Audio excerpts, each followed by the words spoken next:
This morning I'd like to talk about a blessing, the blessing of being part of this church, and the blessing this church is to a lot of people.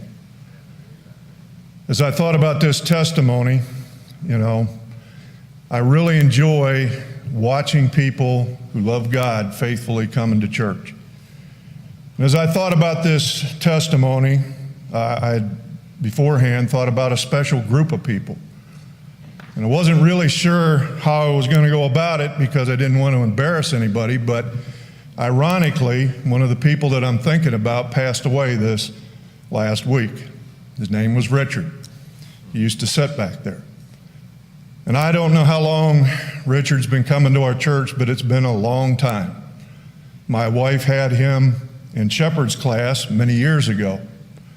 And if you knew Richard, he was always very jovial, very happy, and he celebrated his birthday about twice a month. But as the world goes, Richard didn't have much. But this church is where he got saved, where he found Christ.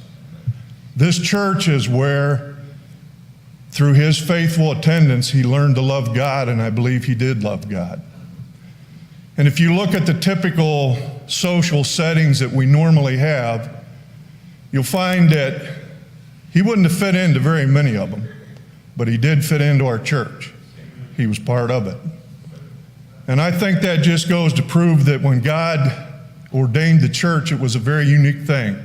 Doesn't matter what your social background, doesn't matter how much money you have, doesn't matter what color you are, we're all part of the church when we're saved. And I think that's a real blessing.